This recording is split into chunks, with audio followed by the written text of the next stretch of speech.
Today we're taking an early look at Boothill. Again, I do gotta mention this every time, but we are on the creator experience server and things could be different from the live version. So always keep that in mind. This dude is absolutely insane. I don't really know his kit yet, but like, he's such a crazy looking person and his idle animations are kind of wild. He's got like a massive revolver chamber in his arm. I'm waiting for his other idle animation here because that one's even more insane. Yeah, there it is. Motherfucker just eats a bullet.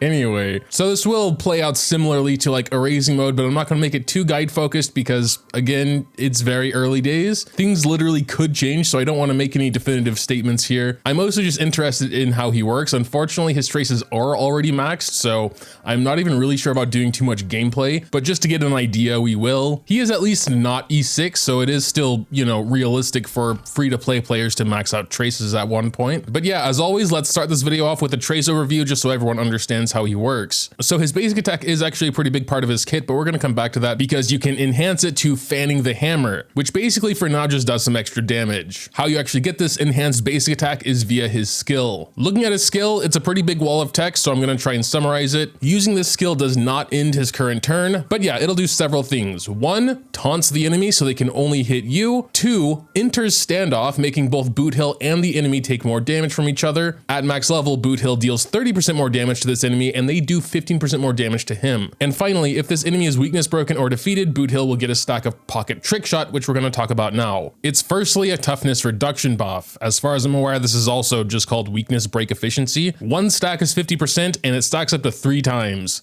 So weakness breaking should be very easy. These stacks will also increase the break damage itself up to 170% if he uses the enhanced basic to break them. What's interesting is that it says Boothill can keep these stacks from one battle to the next. For how long? Who knows? But one thing is clear, he actually doesn't have any way to use them up in battle, so they are basically permanent buffs once you have them, at the very least for that battle. And then his ultimate, very simple, will apply physical weakness to a single target enemy, and that lasts for 2 turns. It will of course also deal a buttload of damage, a 400% multiplier there, that's one of the higher ones I've seen for Star Rail, and delays their action by 40%. But yeah, I initially thought maybe Silver Wolf would be important, but since he can apply physical weakness himself, maybe not. Let's go ahead and take a look at his bonus abilities here, starting with the first one. Basically increases crit rate and crit damage by an amount equal to 10 and 50% of break effect, up to a max increase of 30% crit rate and 150% crit damage. I mean, for most other characters, it does sound insane, but I mean, he is what looks to be mostly a break damage character, and break damage isn't affected by crit rate or crit damage. Obviously, the damage he's doing outside of breaking, like, you know, his fanning the hammer, will still do probably good damage even without breaking, and his ultimate obviously there with a pretty big multiplier. I guess this is just like a way to make it easier for him to build while still going mainly for break effect. His second bonus ability makes him take less damage from all the other enemies he's not in a standoff with. 30%, pretty good damage reduction there. And his final bonus ability is basically some extra energy when he gets a pocket trick shot stack, or when he would get a pocket trick shot stack if they were maxed. All in all, pretty good. His small bonus abilities around here are, as you might expect, tons and tons of break effect. It's like mostly break effect. Let's also take a quick look at his Eidolons. Okay, E1 sounds pretty good as well. When the battle starts, he obtains a stack of pocket trick shot. Even if he has all 3 stacks from a previous battle, he'll still get 10 energy, so not bad. The second part is a lot more interesting. When Boothill deals damage, ignores 16% of the enemy target's death. The break damage a character does is affected by death ignore or res pin, so this will help him in all the damage he does. E2 just sounds okay to me. When in standoff and gaining pocket trick shot, recovers 1 skill point and increases break effect by 30%, lasting for 2 turns. 30% break effect is not that much. I guess the skill point recovery is kind of cool, but yeah, at most it can only happen once per turn, and I think in most cases it won't even happen that often. E4 again doesn't sound that great to me. Basically, with that single opponent you put into standoff mode, they will take 12% more damage from Boothill and they will deal 12% less damage to him. It's not bad, but it is E4. I feel like E4s and C4s are generally usually one of the weakest ones. That's just a theme I've been noticing. I guess him also receiving less damage is not useless, since, you know, that one enemy at least is always going to be attacking him and dealing some damage. And then at E6, what seems to also be a trend is he goes from one role to dipping his toes into another role. He'll basically become a destruction character at E6. Honestly, just reading it word for word is the best way to explain it. When triggering the talent's break damage, additionally deals break damage to the target equal to 40% of the original damage multiplier, and additionally deals break damage to adjacent targets equal to 70% of the original damage multiplier. So yeah, I mean, it won't be as much damage to adjacent, but destruction characters are actually always like that anyway. I mean, obviously E6 does sound really good, but it's E6. I do think break damage will be the most important for him, especially because that'll give him crit rate and crit damage also. His signature light cone obviously sounds really good for him, increases his break effect by 60%, and the break damage will ignore 20% of the def. And if he has more than 150% break effect, his speed will be increased by 12%. Typically for first showcases, we do try and stick with a 4-star light cone. If there's none that are really good for him, I might go 5-star, but maybe not his signature yet. Unfortunately, most of the 4-star hunt cards are like attack percent buffs, damage percent buffs, which break damage doesn't scale with. You can really only increase break damage's damage by break effect, the character level, and debuffs to the enemies really, unless otherwise stated in their kit. That said, these other offensive stats aren't useless for him. You know, when he's not doing break damage, he's still doing normal damage. I haven't played with him yet, so I'm not sure. Swordplay could be okay for the just damage boost. Again, it won't affect break damage, but everything else he does. So we'll start with this. We'll go ahead and get it up to S5 just because it's an old card, and I feel like, you know, a lot of people probably have S5 of this. We might change it out later depending on how many times he actually attacks with his attacks. As for relics, of course, we are going mostly break damage. I was thinking 4-piece thief. My goal would be to try and get him to 300 break effect. I'm not sure if that's even possible right now, but that would max out his crit rate and crit damage here. And I think to get anywhere near 300, we're gonna probably need to go break set. Most importantly, we want it to have break effect, but also speed would be good. I want him at least 145 because we're gonna go the break effect planar set as well. For now, we are gonna go with a crit rate body. Actually, one of the two I synthesized is really good here, attack, crit damage, and break effect. It is possible we will need some defensive substats, but for now I'm just building him like a DPS with an emphasis on break effect. We do have these speed boots with 25% break effect. Physical damage boost, again, will not affect break damage, but everything else. So we'll give him this one and enhance it. It rolled bad. It didn't roll once into break effect, which is the only thing we really wanted here. And for rope, we are of course going break effect main stat. We'll see if there's speed on any of them. It does not appear so, unfortunately. I don't think we'll necessarily need defensive substats if we have Fushuan in our team. We do need to take a look at his stats, see where we're actually at. He has very low attack, 45 crit, 62 crit damage. I mean, with the 30 and 150, it would be enough. We only have 225 break effect. I think 300 is actually going to be like close to impossible unless you get some amazing pieces. E2 would get him a lot closer with that extra 30%. There are some other characters that buff break damage like Ron May. Apparently never built her on this server, or did everyone get unbuilt again? Everyone got unbuilt again. Man, that's so annoying.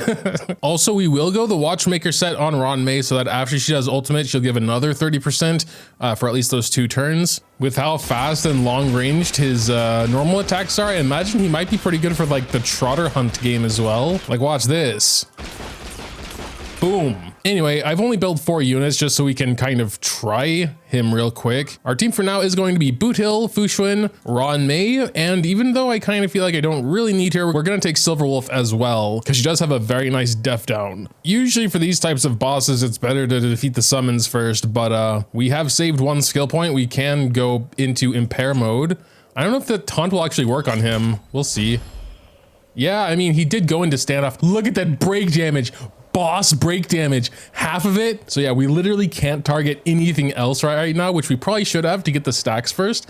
But we'll see how this battle develops. But hopefully by the end of the battle, we will have all 3 stacks and we can see, you know, how much it does then. But sure, let's just go ahead and do that for 21k. Very not impressive at all, but I imagine the boss probably has a lot of like resistance when we don't get rid of the minions. We do have to hit him one more time, but that should break him.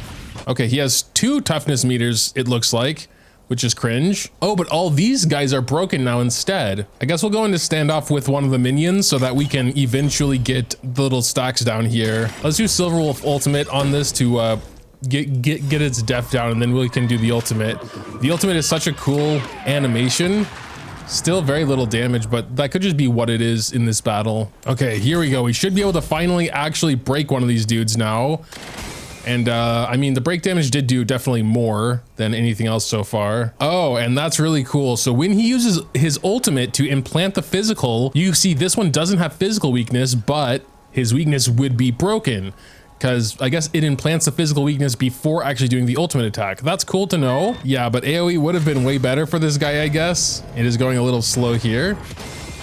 Ooh, there we go. Almost 100k on one of the summons. And now he has 2 stacks of this stuff. So we're getting there. I think it's about to do something. 6th action.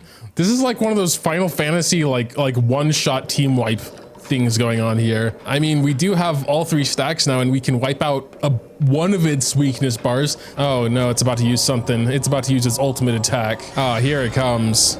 Oh, Jesus Christ. No. Oh. Okay, it did 0 damage because we had a shield and now its weakness broken. I mean, yeah, we're doing like still not a lot of damage. Actually, we will obviously be trying some other stuff. This is just, I guess, to look at a few of his mechanics here. Yeah, so he's doing all of his action stuff again, but the more weakness we can take from him, the bigger shield we get to actually block that attack. And last time we completely negated it, so that was pretty good. He also has all weakness types at this point. I think Boothill is actually doing like 2 bars of its weakness. Well, there he goes. We got through it. 17 minutes though. Let's definitely try something I've actually already played so I have some reference. Oh, and look at that. We actually still do have all 3 stacks. I have no idea when that would go away. Maybe once he dies. I have no idea. We'll see if we can just continue to have it throughout the battle. And yeah, he one-shots the toughness meter. Let's see what this does. Actually really not that much more damage, so I guess it could be a creator experience thing, or maybe I have too high expectations. We don't really get the res pin from Ron May until she does her ultimate, so that's like where a lot of the extra damage would come from. So we should have pretty much everything for this boss in the middle here. Def down, Ron May ultimate now. Yeah, but we can do his burst here first, I guess, to get the physical weakness on him before his turn starts, really.